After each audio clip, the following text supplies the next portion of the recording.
On today's Moving the Chains, a great interview today, Jerel, with Mathew Bennett, the new head man of the Pelion Panthers.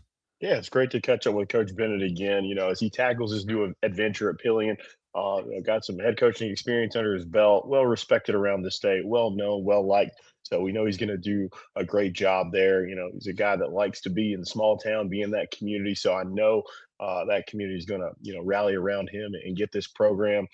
Love what Coach Helms was doing there. Set that foundation. They had a successful season last year. So excited to see this new chapter, and it was great to catch up with him today. Once again, Coach Mathew Bennett of the Pelion Panthers here on Moving the Chains.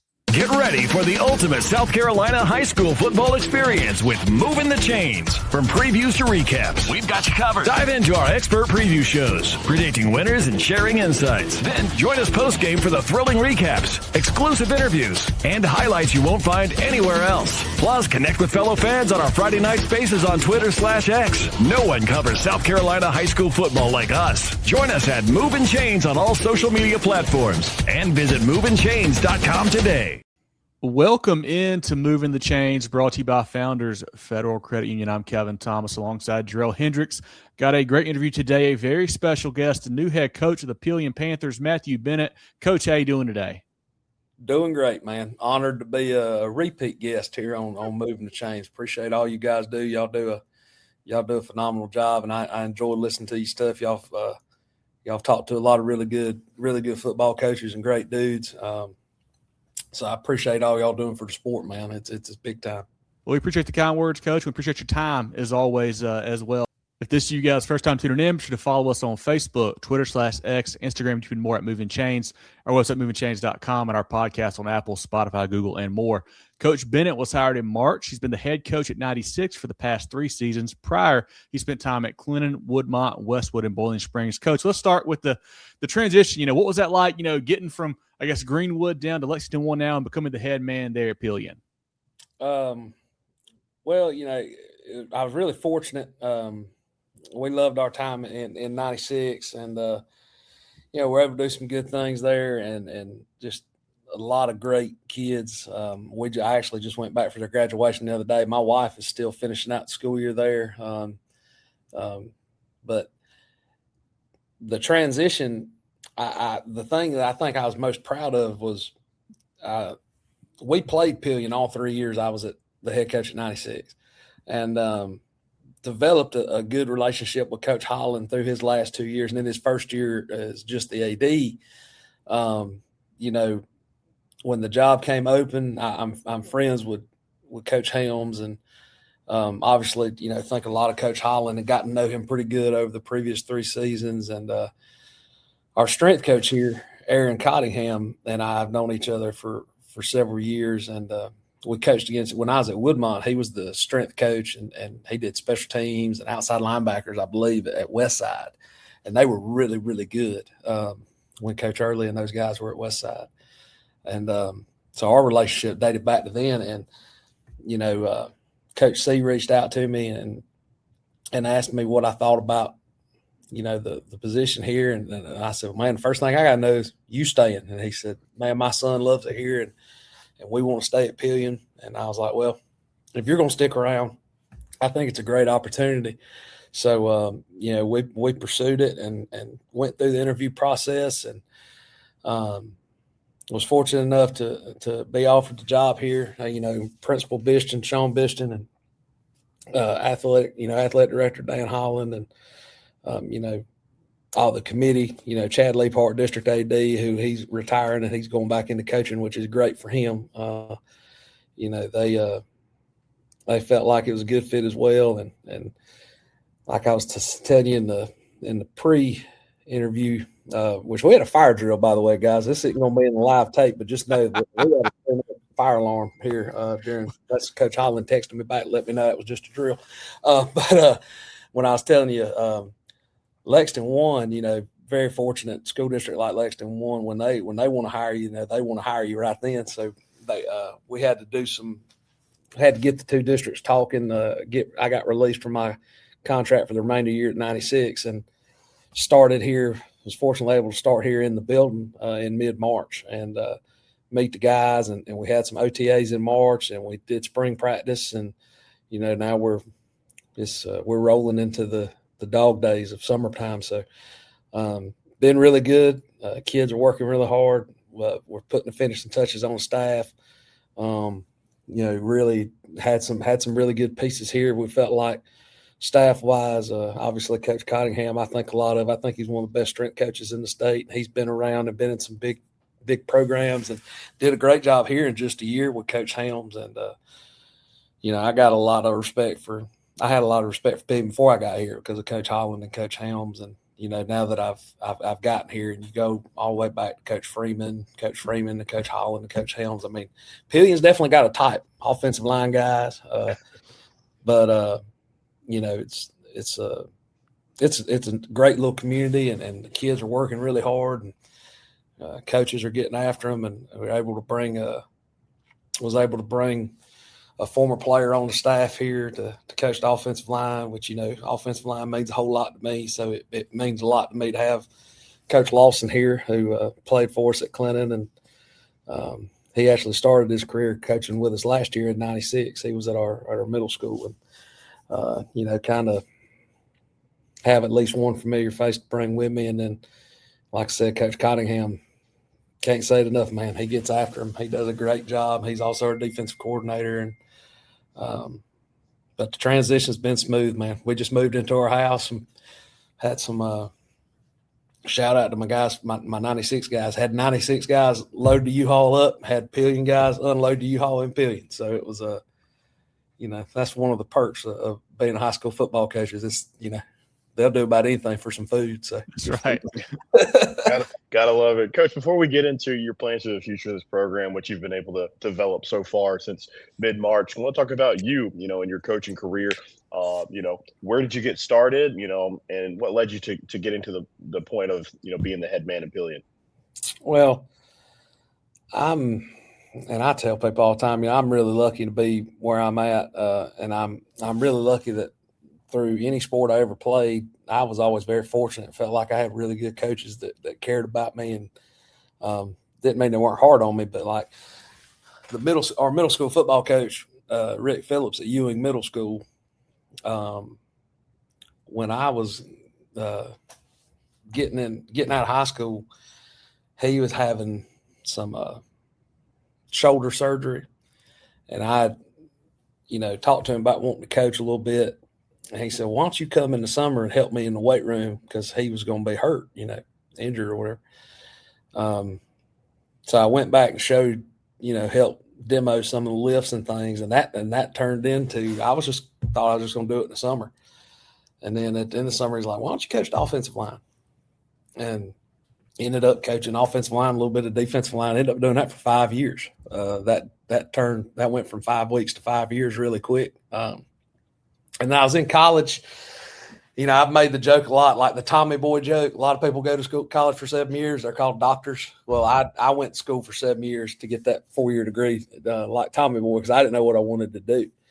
But I found some consistency in helping young people and coaching them and seeing them achieve goals and better themselves. And that was like the most consistent thing in my life. So I was like, man, you're an idiot. Just do this. So I went to my advisor at USC Upstate and was like, what's the quickest way for me to graduate with some kind of degree? Because I knew about the PACE program. I knew I could go through like alternative licensure. So I was like, at that point, I was like 3 semesters off from a history degree or 4 semesters off from a teaching degree. And I was like, well, I'll just get a history degree. So I got a history degree. During that time, I was coaching at Bowling Springs. So I left the nest of Gaffney and went to Bowling Springs, coached there for 2 years for Rick Tate. He was our head varsity coach there and man, coached with an awesome group of men. David Bollinger, who coached our defensive line there, he married me and my wife. He went and got ordained to marry me and my wife. Jay Guest was our head 9th grade coach at the time, and I did the 9th grade offensive line. And Jay Guest poured into me as a young coach. Don Lark, Joel Goff, Travis Miller, the offensive coordinator. He's a Blacksburg guy, so me and him kind of picked up quick, both being Cherokee County guys.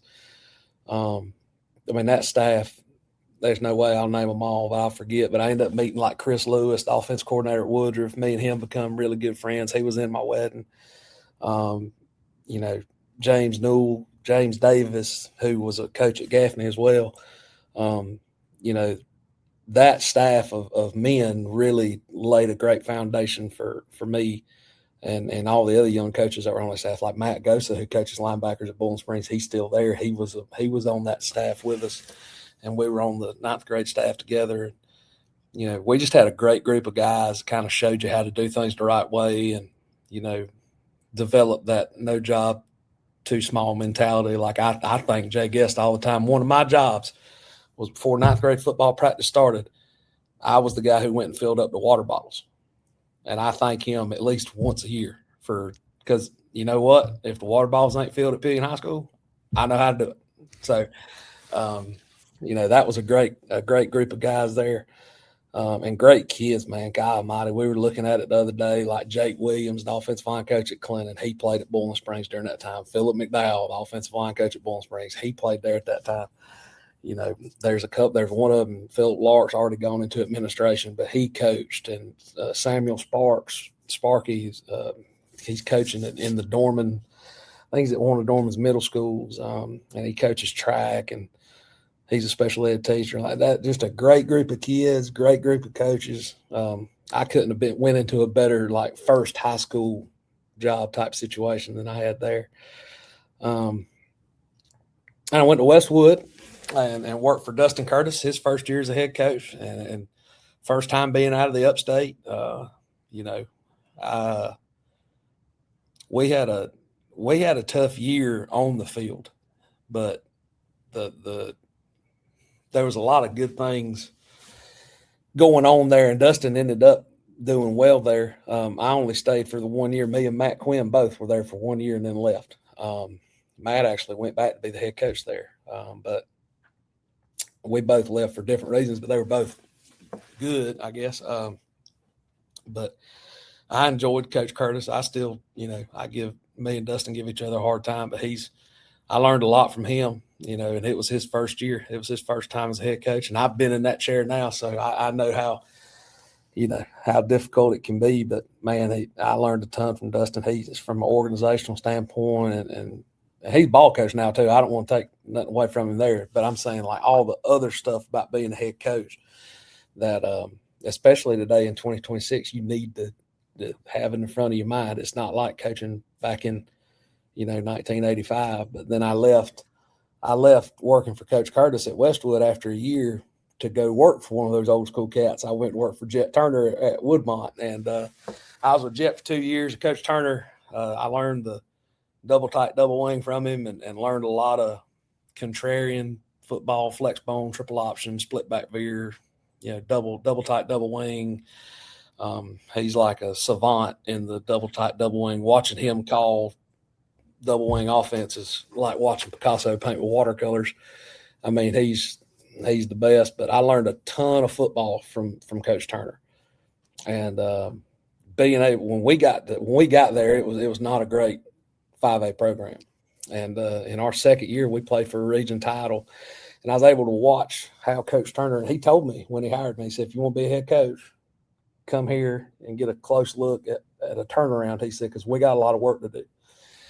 And we go there, and like our second year there, we went on a run where like in a month's time, we beat Lawrence for the first time in school history, beat Easley for the first time in school history, beat Westside, which Coach Cottingham was on that staff. I bring that up at least once or twice a week. That group of that game's unbelievable. The Westside Woodmont game from that year, it's and I'm not, we had some great kids at Woodmont. One of them, Cam Donald, he's still playing. He's got like his extra COVID grad year or something. He's playing at FAMU. He's a great player for us. And we had Cody Sullivan that went and played offensive line at Carson Newman. We had some good players, but there's not a football coach in America that would have lined up the Woodmont Wildcats and the Westside Rams that night and took Woodmont. Because Westside, they were loaded up, and they could all run. They were physical. We gutted out a heck of heck of a win that night. So I bring it up to Coach Cottingham. Like I said, at least once a week. I try to. You got to. Yeah. I mean, his young son, Brady, who's now one of our best football players and going to be a two-way player for us. He was a little kid running around on sidelines and probably trying to figure out what was going on because that shouldn't have happened. But so after 2 years with Coach Turner, we hosted the first playoff game at Woodmont in a long time. We had the best season that Woodmont had in quite a while, and our reward was a Gaffney team that finished third in their region coming to Pelzer, South Carolina. So we didn't win that one, but it was tighter than the experts picked. I promise you that. But after those 2 years, the Clinton job came open, and best I can remember it was Coach Caldwell at Clemson, because I had just met my now wife. We were dating. We were standing in my apartment in Greenville. My phone rings. It's Coach Caldwell. At that time, he's offensive line coach at Clemson. Now he's the director of high school relations. Robbie Caldwell, he's a legend in the state and in the Southeast in general.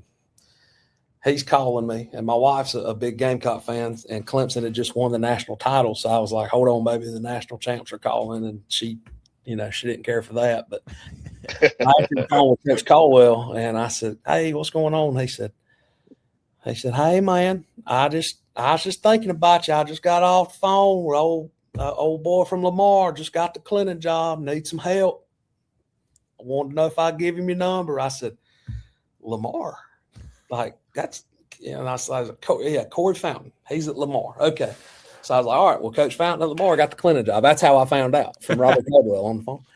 And I said, Coach, let me think about it, and I'll call you back. And he said, all right, sounds good. Just I ain't going to talk to nobody else till you let me know something. I said, okay. So I hung the phone up.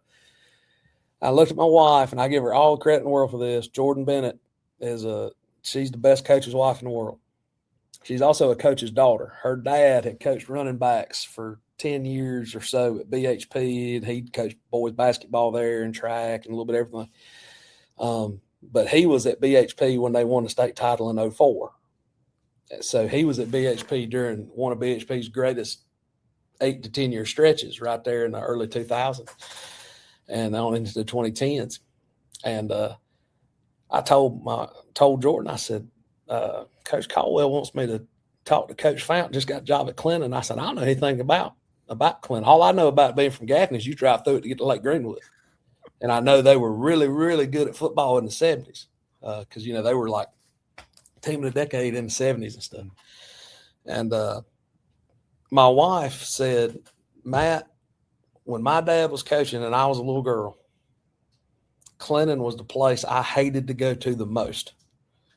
She said, you want to be in a football town, you need to at least go talk to that guy and see. And I was like, all right. So I called Coach Caldwell back, and I said, Coach, you can give him my number. Coach Fountain called me a little bit later, first time I ever spoken to him.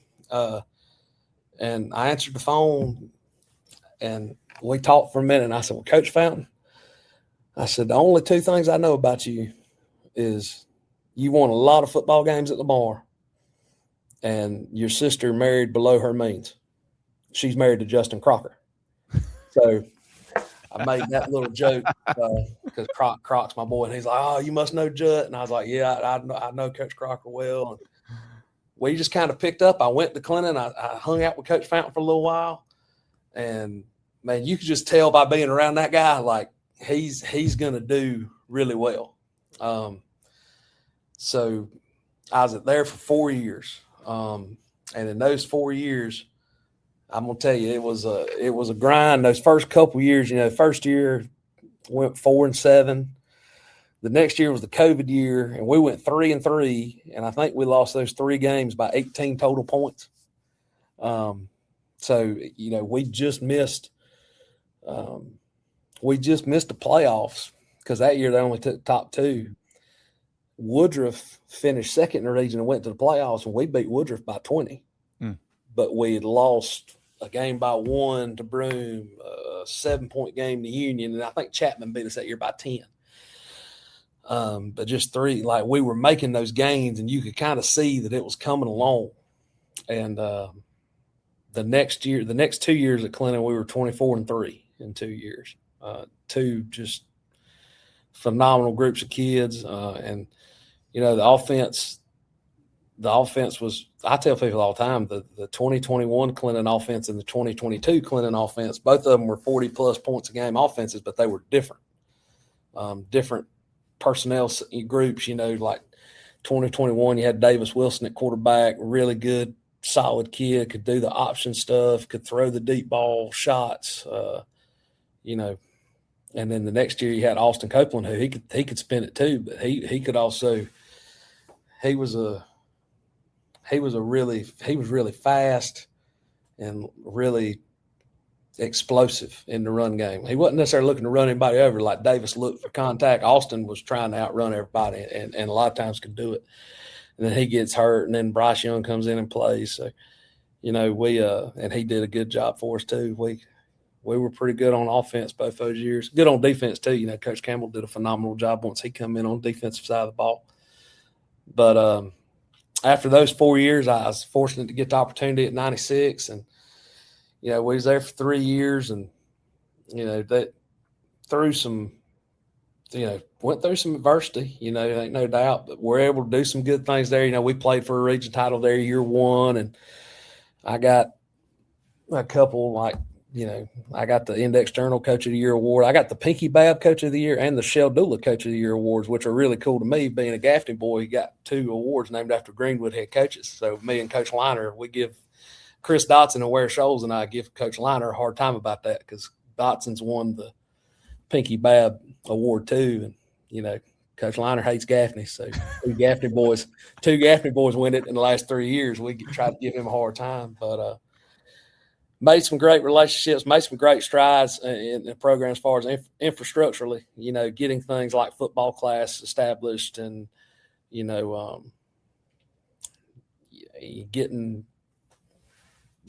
the program. I felt like it's in a good place. And I wish Coach Sargent and those guys nothing but the best. I love those kids. My wife loves those kids. And I think the program's in a good spot to continue to, they can take that next step. Certainly as far as like scheduling classes and getting kids in class and things like that. And kind of getting used to, because football's not a fall sport anymore. Football's 12 months out of the year.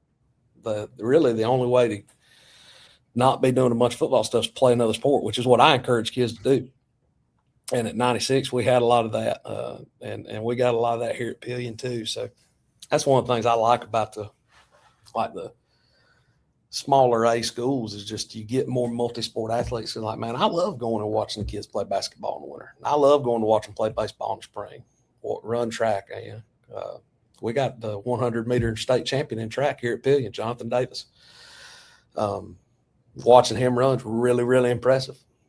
That's a whole, and I love that mentality because it is a whole lot of work for about 10 and a half seconds of your life. So, we encourage kids to do multiple sports, and it's just been a really good fit here. And we're enjoying it, man. We're enjoying it. Just taking it one day at a time, working hard, and kids are grinding, man. It's been a joy. So that kind of gets you up to speed where I'm at. I think we got it, Coach. Well, for people who maybe aren't familiar with you, hadn't seen your teams play the past couple of years, what kind of styles do you like to do on offense and defense, and what are you guys going to be running this year there at Pelion? Well, people freak out when they hear wing T because they don't know what it means. They think wing T is this. T.L. Hanna scores a ton of points, all right, every year.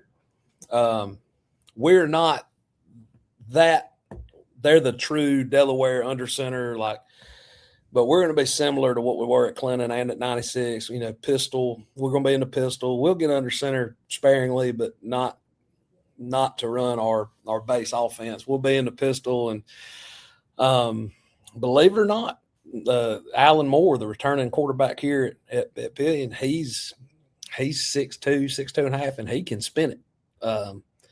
he's probably as good of a pure passer as we've had in this offense. So really excited to see what he can do. I'm obviously an offensive line guy. You know, I love to run football, but you know, we're not just gonna be hands tied behind our back, beating our head against the wall. If we've got the means to throw it around a little bit, we certainly will.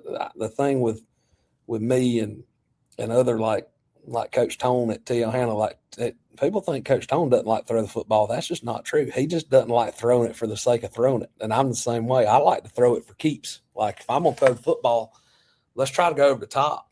Let's try to strike up the band on this play instead of just throwing it because we want to look cool. And, you know, like 6 yards is 6 yards. Yeah. If I can get it and not risk dropping it, let's do it that way. You know, the old Bear Bryant, you throw it. There's Matt Gibson. We talked about him earlier. He's calling me now. Shout out to Gibby, live on the podcast. Call him in the middle of interview. He's at Union now, so when you talk to Coach Robinson. But we're going to be physical. We're going to attack the defense in multiple ways, a lot of formations. But it's, you know, it's going to be about spreading the football out to you different playmakers. We got, which is the same premise the air raid's built around. The air raid, Mike Leach used to talk all the time about the air raid and the wishbone. Same premise. You got 5 guys that can touch the ball. Get it to them. So just try to do it in a variety of different ways. You know, a lot of times we'll have 2 wing backs and then a B back in a more traditional like fullback type position in the backfield. But we're excited to see what we can do throwing it a little bit too this year with Allen. He's got a really good arm and a good head for the game too. He's not going to put you in too many bad spots. So it's not just it's not going to look like Notre Dame out here running the box. Yeah. So, Coach, that's your offense. What are you planning on doing on the defensive side of the ball? And what can we expect from those guys over there? Well, this will be my 4th year as a head coach. So my first year as a head coach, we were 3-4, just kind of a base 3-4 team. Last 2 years at 96, we were 4-4 cover 3. Based off I'm a big personnel guy. Like I don't like even offensively. Like I love running buck sweep. If we got 2 guards that can't pull, we're probably not going to run a lot of buck sweep. If any. But defensively, I really like to build around what you have. And we've got a good build for what Coach Cottingham likes to do on defense, which is that west side 3-4 chaos slants, what I call it, because that's all they're trying to do. They're just trying to make havoc. And he's done a good job of instilling it in these kids. And, you know, I learned this from Coach Turner. If you're going to come in and change the offense, do the best you can to keep the defense similar. So, because, you know, offensively, we're going to be different. Coach Helms, they ran the ball, ain't no doubt. He was a lot more spread and some pro eye stuff. Ain't nothing wrong with that. He had a good crowd for it. But we're going to keep the defense pretty similar. Coach Cunningham's done a great job. He went and sat down with Coach Pelham this offseason. We went up there and talked to Coach Pelham, and, you know, it really just reassured Coach C of some things that he's doing and tinkering some things here and there because Coach Pelham's obviously really, really good. So go steal some things from him. But that's kind of what we're looking at, more that reduction 3-4 deal with some slanting involved and, you know, you're taking advantage of the guys that may not be as big on the defensive line, but they're athletic. And we got enough of those linebacker type bodies that you can put 4 out there and not worry too much about it. Well, Coach, you know, on the program, we love to shout out some of the great kids we have across the state. Who are some guys that y'all have coming back we should be on the lookout for on Friday nights this year? Coach Cottingham's son, Brady, is a player. He was all region last year in the region as an athlete, I believe. And, you know, he's got a chance to be 100 tackle, 1,000-yard rusher type kid because, I mean, he's going to play inside linebacker. He's like having another coach on the field, but, he's grown up playing quarterback, and you can tell it when he's on the offensive side of the ball. He kind of sees things. He's got great vision. He's playing that B-back spot for us. He's going to play a lot of spots for us. I'll be moving him around. Perks of being a coach's kid, I can get to him anytime I need to, and he does a great job processing everything. Other players come back, got a heavy little senior class. Will Green has really kind of found a home. He's a football, baseball kid. He started at free safety for him last year on defense, but he's kind of found home with us offensively at a wingback spot. And I ain't going to shout out any underclassmen yet, but we do have some underclassmen that I really like. But I'm going to wait to see how they do throughout the summer. But like guys that are proven commodities, DJ Lane's a big tackle coming back. He's got a chance to have a pretty strong senior season. And obviously we've got the fastest kid in 2A. Jonathan Davis he's returning. He hadn't played a ton of offense the last 2 years, but he's going to play some offense for us. He's too physical and too fast not to figure out how to do something. So we're going to figure out something to do with him offensively. I'm thinking probably find a way to get him the ball. Smart. I like that. So we're looking forward to seeing that. And then obviously Alan Moore, quarterback. He's just steady as day is long. He's a great teammate. Throws a pretty ball, understands football, asks smart football questions. He's at the beach right now, and we had a freshman back there at quarterback day who I think is going to be really good. And this isn't a shot at that kid at all. But I turned around and looked at our quarterbacks coach, Coach Tucker, and I said, "Man, there's a difference without 7 back there, ain't it?" And he was like, "Oh yeah." Because you got a kid who's a rising freshman versus a kid who's a rising senior, just that the savviness of not rushing up there and starting the cadence, like standing back there looking at the defense, saying okay, and then calling, and But Allen's a player. We're real excited about him. He'll be back this week. They're on vacation, but he's actually leaving vacation early to come back, so we're going to throw at Lexington on Thursday. So that's the type of kid he is. Like he said, "Coach, I'm going to be back on Wednesday," and I was like, "Perfect." Because we're throwing on Thursday.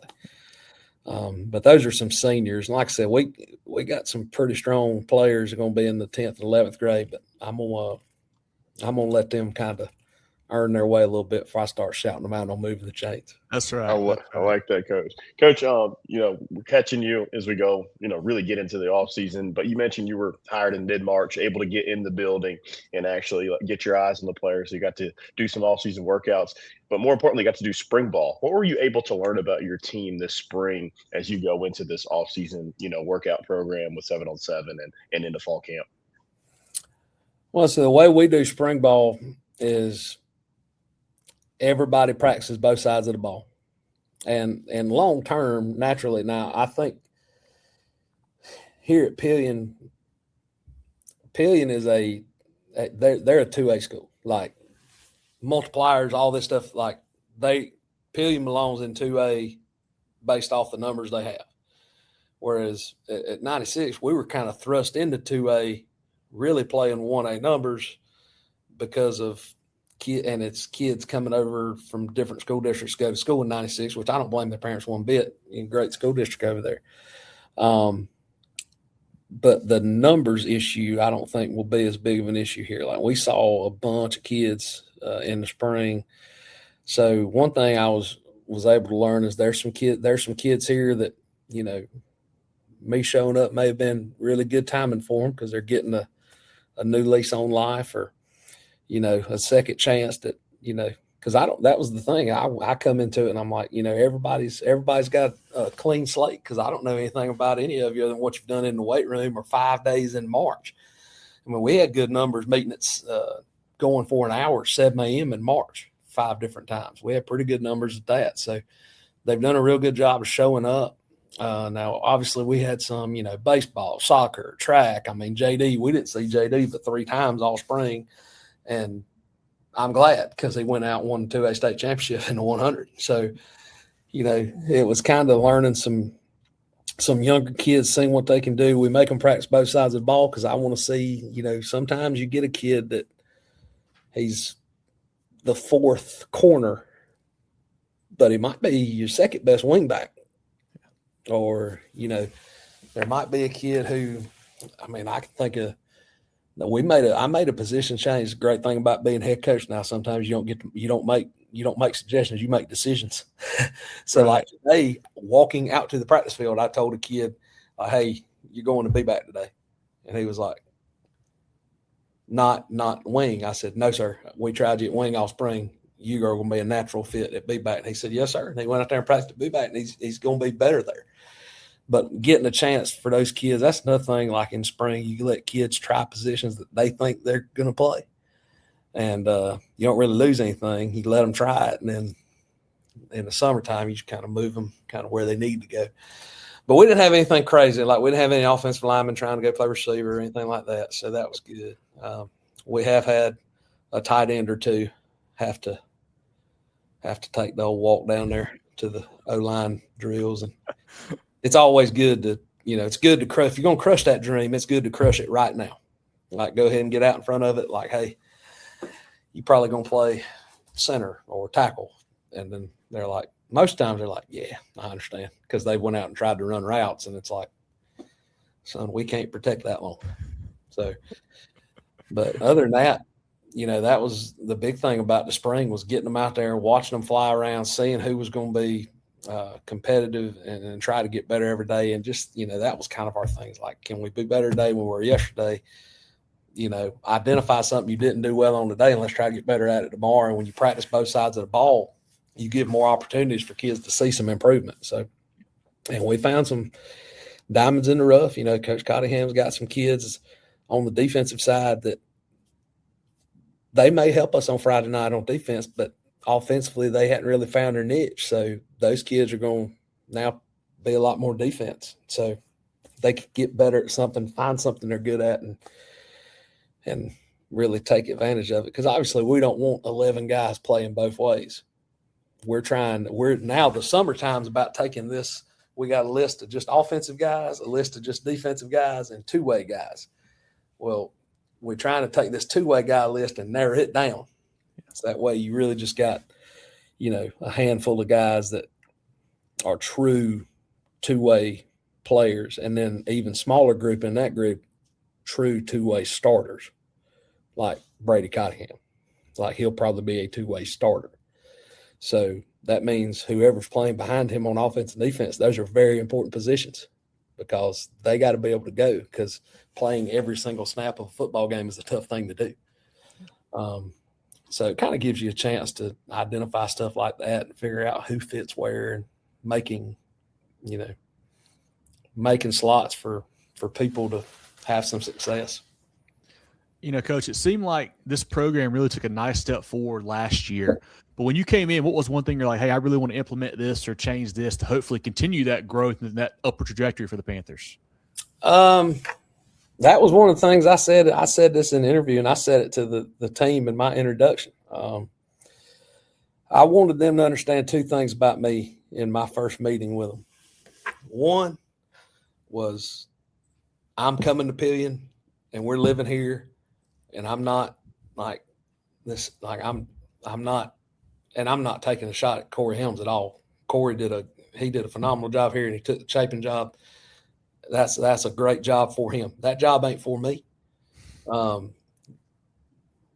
said, I'm not coming here to try to get to another bigger school because I like the small town football. Like I like a football town. So that was the first thing. I wanted to know I was coming here and by God, we were living in Pelion. And two, I told them Pelion football's already doing this. Like you're already going up. So we're not coming here to say you're doing everything wrong, start everything completely over. We're just here to kind of keep pushing it up. So one thing that we are doing is a little bit different just with the summer. I talked with Coach Cottingham. They didn't do football stuff every day. Some days we're just lifting, running, competition type stuff. And we're going to do some of that, but like we're going to do football stuff every day.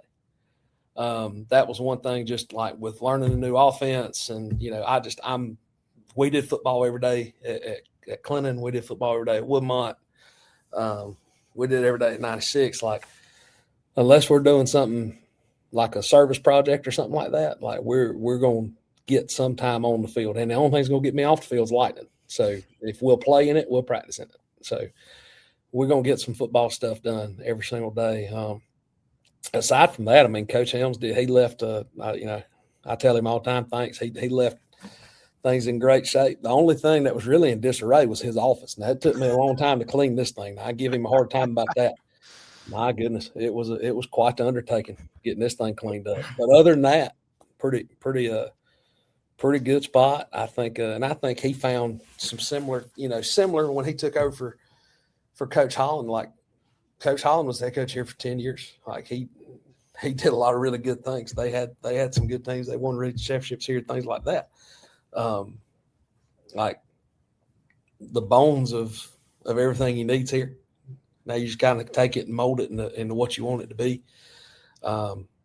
So other than doing football every day in the summer, there's things that we're going to do differently. Coach Helms did a lot of great things. I don't know exactly what he did as far as this type of stuff that goes, but like the grade checks, I know he checked grades, but I don't know if he checked them the same way we do or as often as we do. Like, you know, there's a lot of things like that going into the fall that will be different. But, you know, we do adopt a Panther. We did adopt a Wildcat in 96. That's something we stole from Woodruff because Coach Malik Goodman, the softball coach at 96, and Matt Gibson, who coached for us at 96, they're both Woodruff guys, and they did adopt a Wolverine in Woodruff. And, man, that program, my wife and Coach Goodman did that in 96, and it kind of took off, and we're going to do that here.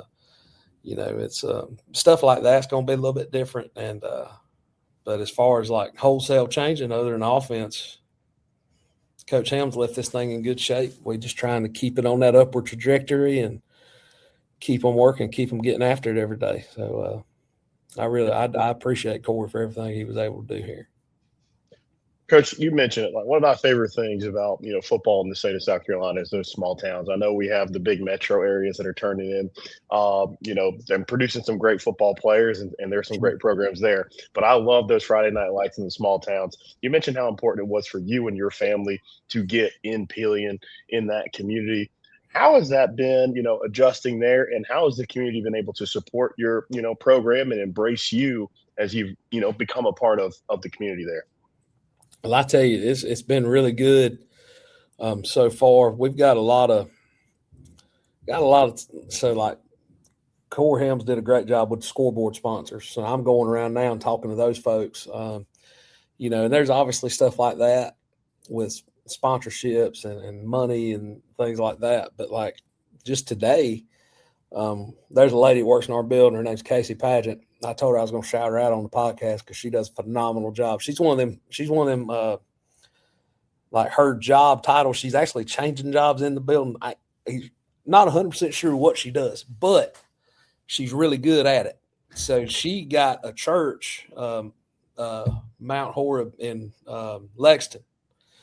They actually dropped off a pallet of bottled water, snacks, and stuff like that. I put it out on social media just a little while ago.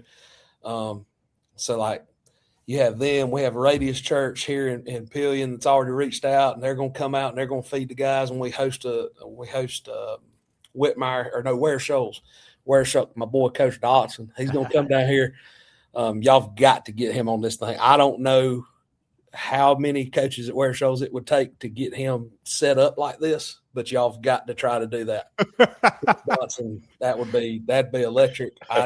But anyway, he's bringing his guys down here in June. Radius Church, they're going to come out and feed us and talk to the guys. And I mean, the community's been really supportive. You know, my wife Jordan's going to be teaching at Forts Pond Elementary right down the road, which is one of our elementary schools. We got 2 elementary school feeders. Their principal, Casey Davis at Forts Pond, is awesome. Went and sat down with her, figured out ways to get our kids in front of her kids, because at the end of the day, her kids are the future Panthers. So we want. And I felt like we did a good job of that at 96. I feel like Coach Fountain did a great job of that at Clinton, going and opening car doors. And that goes all the way back, you know, Justin Curtis did a great job of that at Westwood. He got Westwood players out opening car doors at elementary schools when we were there. You know, getting in a small town, high school football players, they are the star athletes. Yeah. So you grow up, you want to be, you know, those guys. And that's something that I think this community's big, getting behind it. And, you know, it's been great. Our middle school's been great. They got good numbers. I've been out and watched those guys, and, you know, trying to get some a linear program from the feeders all the way up. And that's something that they seem to want here. So we're going to do everything we can to get it for them. And got a youth camp coming up in a couple of weekends. I'm going to put that out or in a couple of weeks, going to put that out on social media this week. And, you know, it's just been great, man. Go to baseball games, people come up and talk to you, like you're meeting all these people because I don't know, like, unless you're in the weight room or on the field. Like, I hadn't had a chance to meet a whole bunch of people yet because we've just been rolling. So it's been good getting to meet everybody and, you know, getting kind of entrenched in the community. But it's been really good. They've been really supportive. Founders Federal Credit Union means banking made for you. The on the go, the pick up and go, and the I want to go. Because at Founders, we give you the financial tools that make every dollar work for you. For the little things to the big things. For your future and your peace of mind. We'll always stay grounded in our roots, but reaching beyond what you'd expect is where we'll always go. Find out what our members already know and enjoy a new way to bank. Relax. You're with Founders. A couple easier ones before Coach let you go today. You know, I think we asked you this last time, obviously. Me and Jerel, big foodies, man. If we're coming down to a game on a Friday night in Pelion, I know you're just getting settled in, though. What are some good spots I know we should be on the lookout for if we're coming down to a game? Well, I think the last time we did this, I told you to go to Derek's Cafe in 96. So I don't know if y'all have made it down there yet, but if you do, y'all keep that one. That's a good one. But here in Pelion, all right, there's a couple different ways you can go. I'm still learning the lay of the land. So, you know, if anybody listens to this, forgive me if I leave somebody out. But there's a place called Sweet Magnolias, which is right here by the school. They're one of those places now, strange hours. Okay. So you don't really know, like I'm right now, I don't know when they're open. But I know I've been 3 times now. It's been good every time. I've got something different every time. Been good every time. Wings are good. Because that's always a big test. Three Brothers Pizza here in Pelion. Had it several times. Pizza's good. Wings good. And then everybody went, man, this was like the number one thing people told me when I got this job. Like, Justin Crocker calls me, says, "Hey, Bo, first time you get down there, there's a Mexican restaurant named Don Pepe's." He said, people drive from Lexington to Pelion to eat at this place. Well, if they leave Lexington to come here to eat it, they're driving by a whole bunch of other Mexican places. Yeah. And I've had Don Pepe's. Don Pepe's is good. That is another, like, that's going to be the one 9 out of 10 people's going to tell you to go to.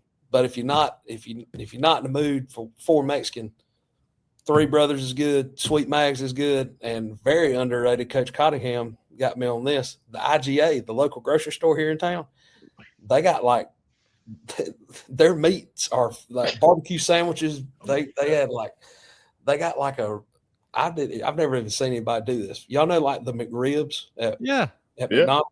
They make them like for real, like not with McDonald's processed food, like with the real deal.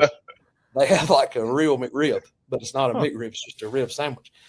They have that at the IGA here, and I mean that stuff's just in there. So if you get here early enough, you go there for lunch. But Don Pepe's Mexican place is really good.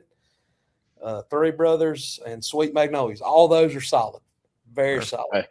Hey, we're not above a good meat and three, whether it's in a gas station, grocery store. I don't care who it is. We'll come to somebody's house. There's some great recs, Coach. But as we wrap this thing up, what are some goals that you have set for the 2026 season in this version of the Pelion Panthers?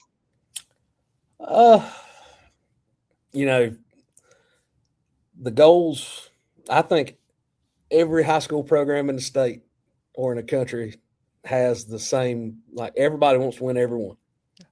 So you can't win every one without winning the first one. So right now, everything we're doing is we're gearing up. Your next opponent, our next opponent, we play at Airport week 0. That'll be a big, or not week 0 anymore. Can't call it week 0. It's week 1 now. We've changed that out of nowhere. So week 1, we're at Airport.